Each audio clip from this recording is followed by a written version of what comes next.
Assalamualaikum warahmatullahi wabarakatuh. Bismillahirrahmanirrahim. Alhamdulillahirabbil alamin wassalatu wassalamu ala asyrafil mursalin wa ala alihi wa sahbihi ajmain. Alhamdulillah, hari ini kita bertemu lagi di dalam pelajaran Tauhid Darjahas dan di dalam pelajaran 4 muka surat 35. Pelajar boleh buka muka surat 35. Itu tajuknya pengertian dan tuntutan ilmu tauhid, pengertian dan tuntutan ilmu tauhid.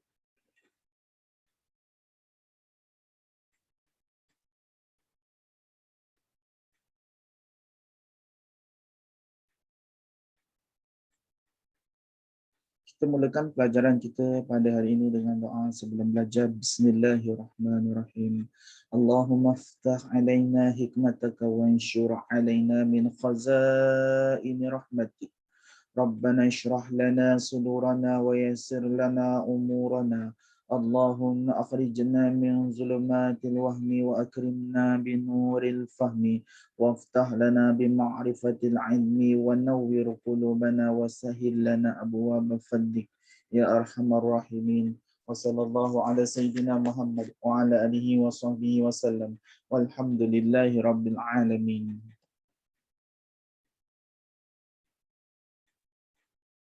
Pengertian kalimah tauhid yang akan kita lihat iaitu la ilaha illallah, la ma'buda bihaq illallah, la hakim illallah, la malik illallah, la khaliq illallah, la razzaq illallah, la ilaha illa huwa yuhyi wa yumit, la nafi' wa la dar illallah,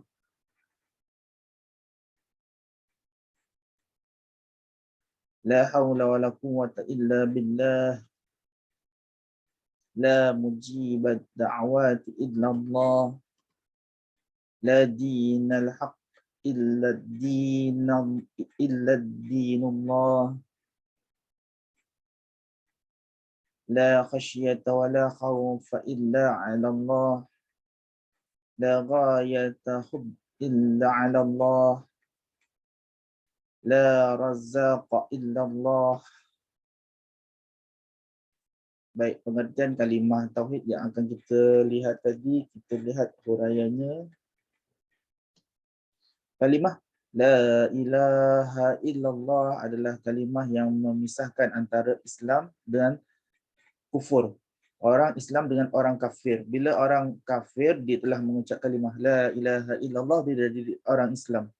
Ini dah kita pelajari pada pelajaran-pelajaran lepas. Orang nak masuk agama Islam itu kena mengucap 2 kalimah syahadah. Bila orang yang dah mengucap kalimah syahadah ni, dia tak jadi lagi orang kafir, dia jadi orang Islam. La ma'budah, dengan pengertian orang Islam itu la ma'buda bihaqqi illallah, tiada yang berhak untuk disembah selain Allah. Orang Islam hanya menyembah Allah. Segala ibadat, amalan, kerja, tindakan hanya kerana Allah. Ada lagi perasaan kita yang tidak elok dilakukan, iaitu bila dia bekerja, dia beramal, apa yang ada pada diri dia, dia lakukan kerana menunjuk-nunjuk kepada manusia. Itu bukan dia, maksudnya kerja dia kerana Allah. Itu adalah sebahagian daripada perkara-perkara yang menyebabkan syirik kepada Allah Subhanahu Wa Taala. Kerana kerja yang dilakukan kerana nak menunjuk-nunjuk kepada manusia.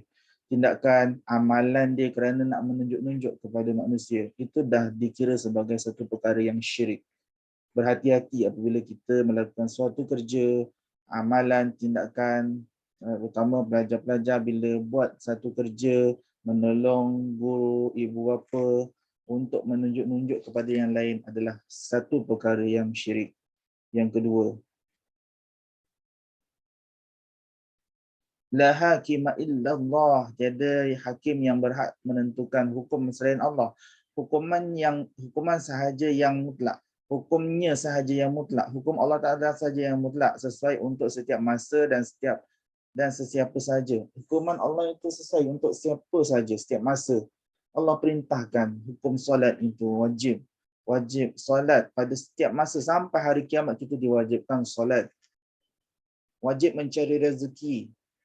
Setiap hukuman yang Allah Ta'ala tetapkan itu sesuai pada setiap masa dan pada sesiapa sahaja. Bukannya solat itu dalam masa zaman Nabi Muhammad saja. Solat itu perlu dilakukan sampai ke hari kiamat. Yang ketiga, la malika illa Allah, tiada raja dan penguasa selain Allah. Perintahnya sahaja yang mutlak. Perintah Allah dengan perintah manusia, kita kena dahulukan perintah Allah. Kekuasaannya sahaja yang tidak boleh dipersoalkan. Kekuasaan Allah meliputi semua, setiap sesuatu yang ada di alam ini, di bumi, di langit, di lautan, di udara, semua adalah kekuasaan Allah. Kita tak boleh persoalkan kenapa jadi begitu, kenapa jadi begini. Dan tak ada raja dan penguasa selain Allah, tu maksudnya Allah itulah yang berhak menjadi raja. Raja yang ada di atas muka bumi Allah ini adalah manusia. Manusia itu bersifat lemah. Manusia itu akan mati. Manusia itu ada nafsu. Manusia itu tidak kekal lama. Dan di hari akhirat nanti raja-raja pun akan bersama dengan kita, rakyat biasa, berada di padang mahsyar dan juga akan dipersoalkan. Yang keempat, la khaliqa illallah, tak ada Tuhan, tiada pencipta seluruh alam selain Allah. Khaliq itu pencipta. Allah Ta'ala sahaja yang maha mencipta. Makhluk tidak mempunyai kemampuan mencipta tanpa izinnya. Manusia pun kalau akal dia tidak boleh berfikir, maksudnya manusia itu tidak boleh mencipta. Akal itu dengan izin Allah. Dia boleh berfikir, dia boleh mencipta dengan izin Allah. Yang kelima, la razaq illallah, tiada yang dapat memberi rezeki selain Allah. Rezeki semua dah berpunca daripada Allah Subhanahu wa taala, bukan daripada manusia, bukan daripada majikan seseorang apabila dia bekerja, bukan dari situ. Manusia disuruh mencari rezeki dan yang menentukannya hanyalah Allah. Manusia hanyalah menerima rezeki. Allah yang memberi. Manusia disuruh mencari, berusaha mencari rezeki Allah, atau Allah menyalurkannya kepada yang layak menerimanya. Siapa yang berusaha rajin, maka dia layak menerima, insya-Allah. Yang keenam, la ilaha illa huwa yuhyi wa yumit, tiada Tuhan selain dia yang menghidupkan makhluk dan mematikannya. Allah saja yang menghidupkan makhluk dan mematikannya. Itu adalah di bawah kekuasaan Allah. Malaikat pun tidak ada kuasa nak mematikan dan menghidupkan makhluk. Malaikat hanya menjalankan perintah Allah Subhanahu wa taala. Tiada siapa pun yang dapat melakukan dua perkara tersebut. Tak ada siapa-siapa. Malaikat pun tak boleh, manusia lagilah tidak boleh melakukan kerja Allah.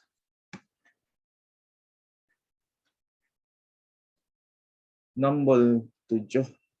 La nafi'a wa la darra illallah, tiada yang dapat memberi manfaat dan mudarat selain Allah. Tak ada siapa yang boleh beri kebaikan dan keburukan selain Allah.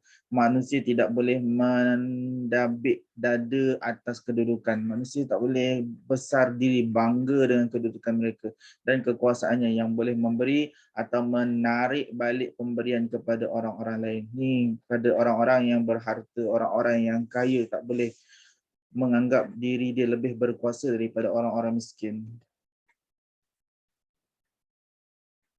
Nombor 8.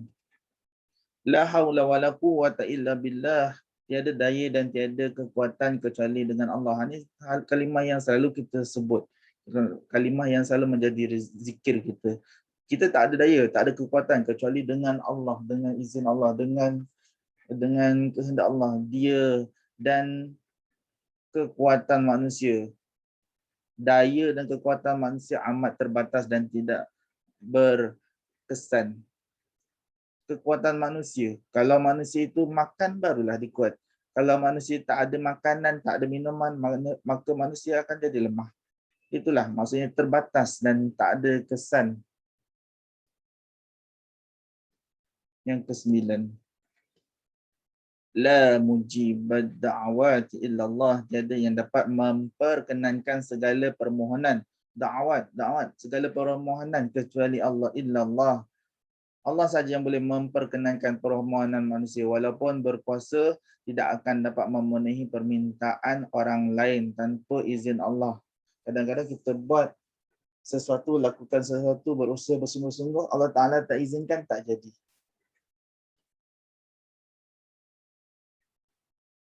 Nombor 10. La dinal haq illa dinullah. Tiada agama yang benar kecuali agama Allah. Agama Allah saja yang benar. Selain Islam adalah palsu dan sesat. Kerana selain Islam adalah agama ciptaan manusia, agama yang berdasarkan kepada akal, fikiran sahaja. Agama itu adalah agama yang palsu dan sesat. Bila agama itu bukan ciptaan Allah, banyak penyelewengan yang akan berlaku. Yang ke-11. La khasyata wa la khawfa illa 'ala Allah. Tiada yang layak ditakuti kecuali Allah. Kita hanya takut pada Allah. La khasyata wa la khawf. Tiada yang layak untuk ditakuti. Illa 'ala Allah, kecuali kepada Allah. Manusia tiada hak untuk ditakuti. Kita tidak boleh takut kepada manusia dan minta ditakuti. Jangan jadi macam Firaun. Firaun minta ditakuti. Firaun dia mengaku dirinya sebagai raja, sebagai Tuhan.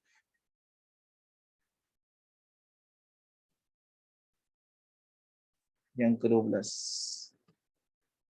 La ghayata hubb illa 'ala Allah. Tiada yang layak untuk dicintai kecuali Allah.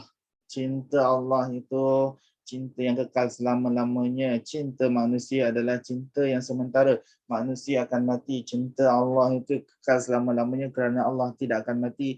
Cinta kepada Allah kekal hingga ke hari kiamat, hingga ke dalam syurga Allah Subhanahu wa taala.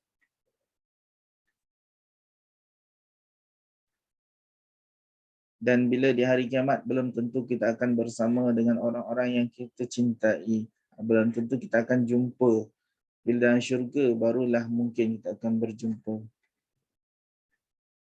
Pengertian kalimah tauhid seterusnya, pengertian tersebut mengandungi dua prinsip asas, iaitu nafi dan isbat. Menafikan dan mengaitkan. Wala, taat setia. Dan bara, bersih diri dengan maksud. Apa dia yang pertama? Menafikan apa sahaja Tuhan, kepercayaan, fahaman atau sembahan yang dan mengisbatkan hanya Allah, Tuhan yang Maha Esa. Dia menafikan Tuhan yang lain daripada Allah, kepercayaan yang lain daripada Islam, fahaman yang lain daripada Islam, sembahan yang lain daripada Allah, dan mengisbatkan, mengaitkan hanya Allah Ta'ala sahaja, Tuhan yang Maha Esa dan Maha Berkuasa, yang layak dan berhak untuk disembah. Itu adalah pengertian kalimah-kalimah yang kita sebutkan tadi. Orang Islam hanya mengisbatkan Allah Ta'ala sebagai Tuhan, mengesahkan Allah Ta'ala itu sebagai Tuhan yang Maha Esa, berkuasa, layak, berhak untuk disembah. Yang kedua, memberi kesetiaan yang tidak berbelah bagi kepada Allah, hanya kesetiaannya kepada Allah sebagai pelindung yang mutlak dengan mematuhi agamanya, sentiasa takwa kepada Allah, mematuhi agamanya dan mengikut ajaran Rasulnya, serta membersihkan diri daripada kepercayaan dan fahaman yang sesat. Jauhi fahaman-fahaman yang sesat, bersihkan diri, jauhi dan yang karut, iaitu yang terangkum dalam kalimah tauhid, ajaran sesat. Tauhid ni adalah amalan syaitan. Ajaran sesat, kepercayaan yang karut, semua adalah amalan-amalan syaitan.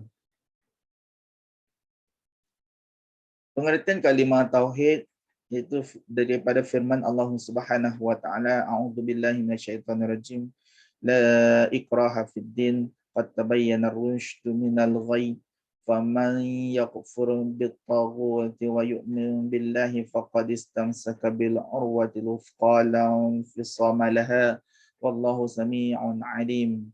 Allah waliyyul ladzina amanu yukhrijuhum minadh dhulumati ilan nur والذين كفروا أولياؤهم الطاغوت يخرجونهم من النور إلى الظلمات أولئك أصحاب النار هم فيها خالدون. Daripada surah Al-Baqarah, surah yang kedua ayat 256 hingga 257, yang mana artinya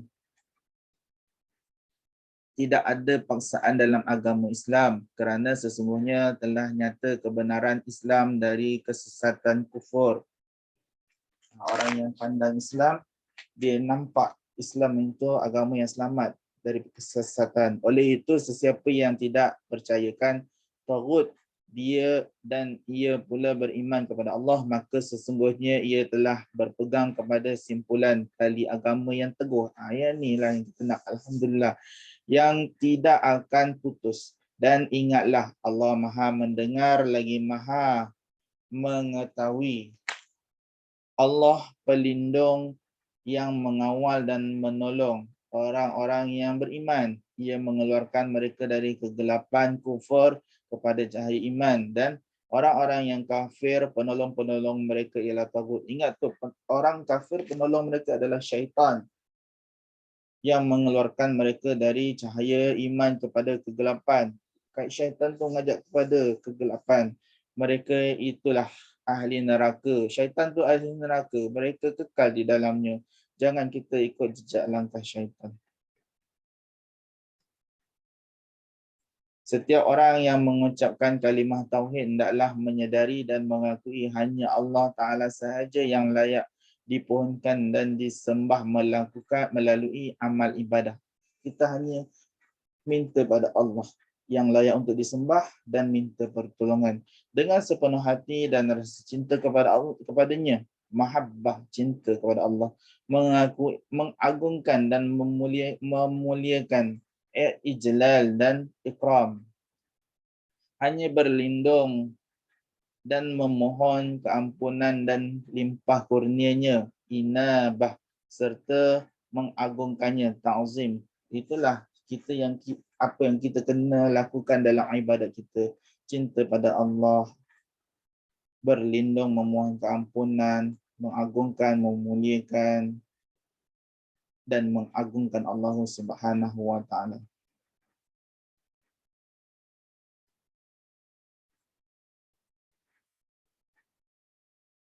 Membuktikan kebenaran kalimah tauhid.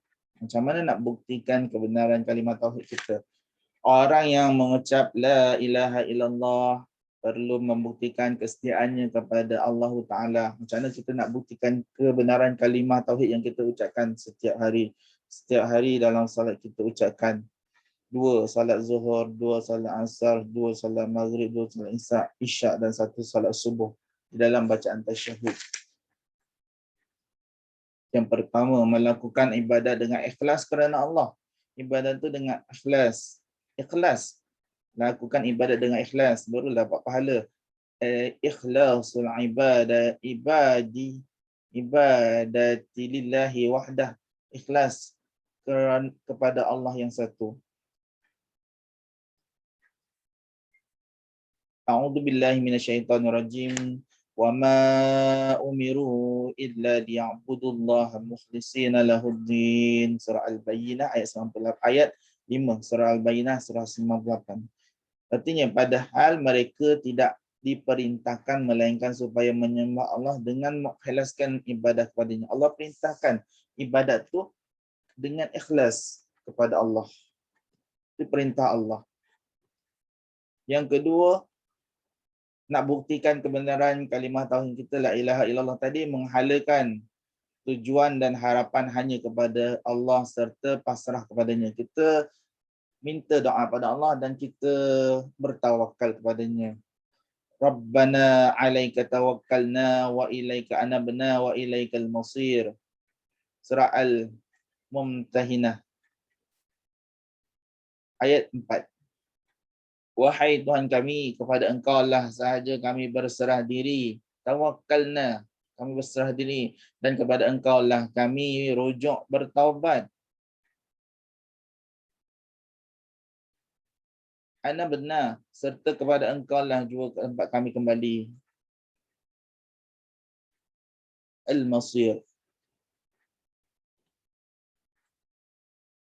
Baik, yang ketiga, macam mana kita nak membuktikan kebenaran kalimah la ilaha illallah? Yang ketiga, mengagungkan Allah dan menyintainya dengan setulus hati dan amal. Kamalul hub, cinta yang lengkap. Menyintai Allah dengan setulus hati, cinta yang lengkap. A'udzubillahi minasyaitonirrajim. Walladzina amanu asyaddu hubban lillah. Surah Al-Baqarah ayat 165. Artinya, sedang orang-orang yang beriman itu lebih cinta taat kepada Allah. Itulah sifat orang yang beriman. Cinta pada Allah, taat pada Allah. Yang keempat, macam mana nak buktikan kebenaran la ilaha illallah kita? Merendah diri. Ini kamalul dzul. Merendah diri, rasa takut akan azab. Ini azab Allah Subhanahu wa taala, khauf, dan berharap kurniaannya. Harap kurniaan Allah Subhanahu wa taala. Wa in yamsaskallahu bidurrin fala kashifa lahu illa hu wa in yuridka bi khairin fala radda li fadlih yusibu bihi man yasha'u min ibadihi wa huwal ghafurur rahim.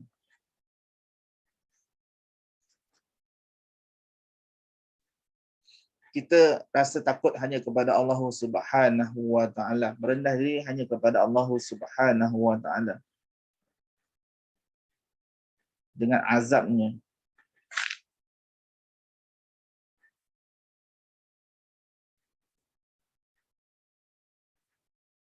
Surah Yunus tadi ayat 107.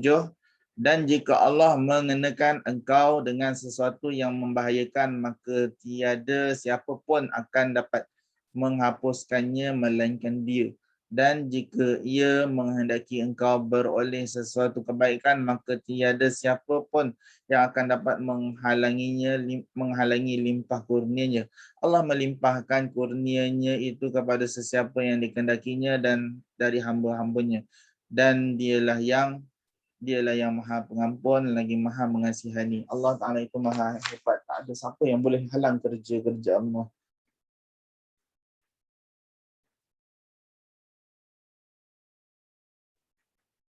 Yang kelima, nak buktikan kalimah la ilaha illallah yang kita sebut, bertakwa kepadanya dengan melakukan suruhan dan meninggalkan larangannya. Maksud takwa itu dah ada kat sini. Lakukan suruhan Allah dan tinggalkan larangan Allah. A'udzubillahi minasyaitonirrajim. La ilaha illa ana fattaqun. Surah 16 ayat 2.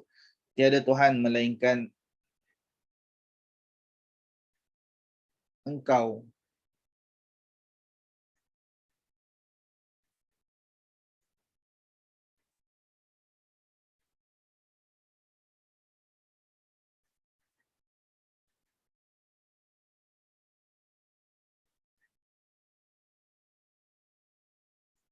Tiada Tuhan melainkan aku, oleh itu bertakwalah kamu kepadaku. Ini Allah. Tiada Tuhan melainkan aku, melainkan Allah. Oleh itu bertakwalah kamu kepadaku. Bertakwalah kamu kepada Allah.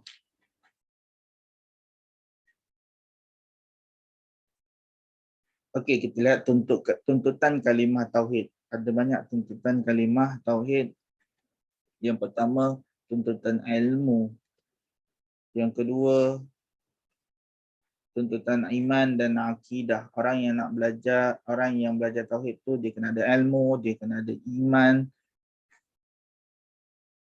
Tuntutan kalimah tauhid tadi, la ilaha illallah, dia nak mengucap kalimah Allah tadi. Yang ketiga, dia kena ada ibadah. Bila dah mengucap dua kalimah syahadah, la ilaha illallah Muhammadur Rasulullah, dia kena ada ibadah. Dia kena ada ilmu, dia nak mengucap kalimah tauhid, dia kena ada iman. Ketika dia mengucap kalimah tauhid, dia kena beribadah bila dia mengucap tu kalimah tauhid. Yang keempat, tuntutan perundangan. Dia dah terlibat dengan undang-undang Islam, dengan syariat Islam. Yang kelima, dia dah ada tuntutan ke atasnya, tuntutan akhlak. Dia mesti jadi orang yang berakhlak dengan akhlak Islam bila dia dah mengucap dua kalimah syahadah. Yang keenam, tuntutan fikiran. Dia berfikir berlandaskan Islam. Yang ketujuh, tuntutan peradaban pembangunan. Peradaban dia ada akhlak pembangunan dan kemajuan dia demi Islam. Yang ke-8, tuntutan pernyataan. Dia menyatakan dia sebagai orang Islam, dia kena tunjukkan bukti-bukti di Islam. Yang ke-9, tuntutan kesatuan ummah. Dia sebagai orang-orang yang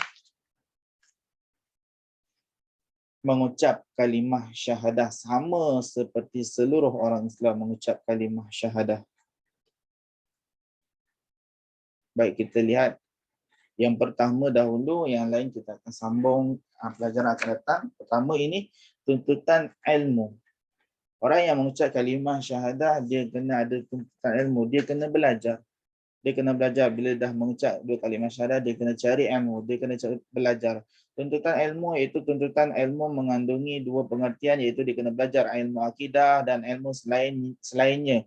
Ilmu yang lain sebagai akidah yang merangkumi bidang ilmu yang amat luas. Tuntutan ilmu akidah bermaksud kewajiban mempelajari dan memahami pengertian dan hakikat kalimah tauhid bagi menanamkan keyakinan terhadap kebenaran kalimah tersebut sebagai dasar akidah yang benar. Dia kena belajar tauhid, barulah dia boleh amalkan kalimah la ilaha illallah. Tuntutan ilmu itu, tuntutan ilmu mengandungi dua pengertian, iaitu ilmu akidah dan ilmu selainnya, merangkumi bidang ilmu yang amat luas. Tuntutan ilmu akidah bermaksud kewajipan mempelajari dan memahami hakikat kalimah tauhid bagi menanamkan keyakinan terhadap kebenaran kalimah tersebut sebagai dasar akidah yang benar. Ini dah tadi. Keyakinan itu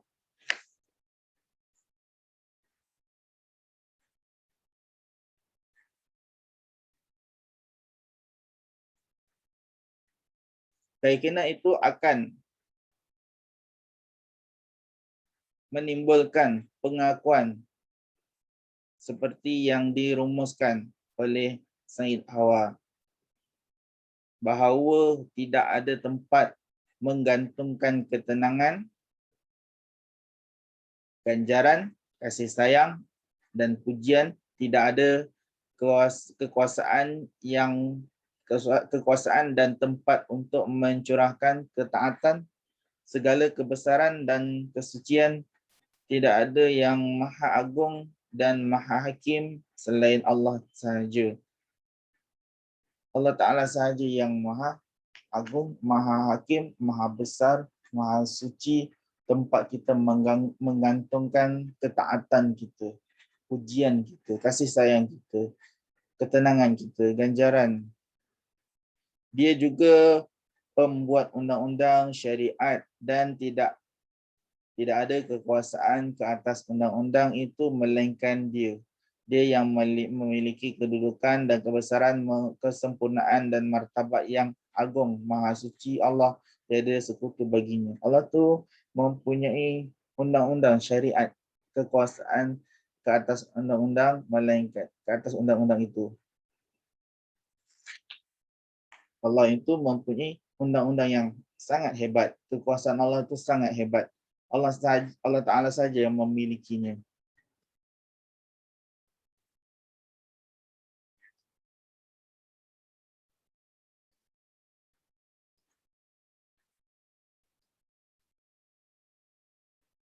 Ilmu selain ilmu akidah perlu dipelajari. Selain ilmu akidah juga perlu dipelajari, dikuasai dan diaplikasikan dalam seluruh kegiatan umat Islam. Kita pun belajar selain ilmu akidah, ilmu ibadah, ilmu akhlak, ilmu muamalah. Bermuamalah itu ilmu berurusan dengan manusia.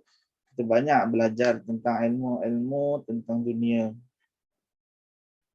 bagi menentukan prinsip dasar, kaedah dan hukum dalam semua kegiatan agar hidup umat Islam tidak terkeluar daripada tuntutan ar-rububiyah dan al-uluhiyah Allah Ta'ala.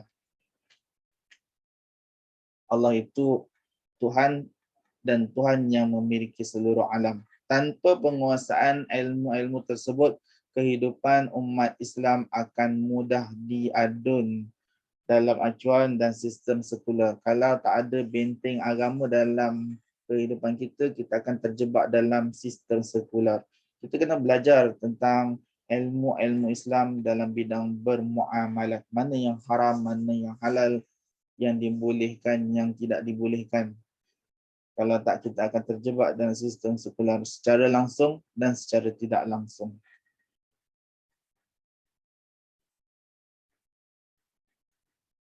A'udzu billahi minasyaitonir rajim. Bismillahirrahmanirrahim. Sibghatullah wa man ahsanu minallahi sibghah wa nahnu lahu 'abidun. Surah Al-Baqarah ayat 138, artinya katakanlah wahai orang yang beriman, agama Islam yang kami telah sebati dengannya ialah celupan Allah. Islam itu adalah celupan Allah. Ya, ini yang mencorakkan seluruh kehidupan kami dengan corak Islam. Allah yang corakkan kita. Itu bila kita mengikut ajaran Islam, mengikut Al-Quran dan Sunnah Nabi SAW. Dan sesiapa yang lebih baik celupannya daripada Allah? Siapakah yang lebih baik? Kami tetap percaya Allah. Orang Islam tetap percaya Allah dan kepadanya lah kami beribadah. Kita tidak percaya kepada syaitan. Kita percaya kepada Allah Subhanahu Wa Taala.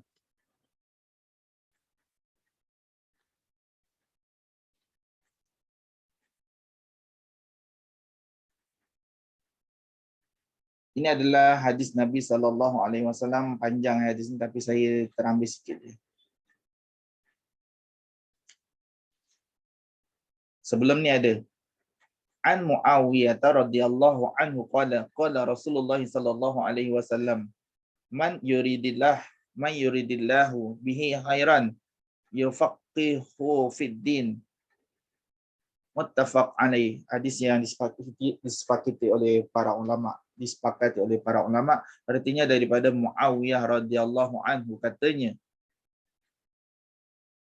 Rasulullah SAW telah bersabda, sesiapa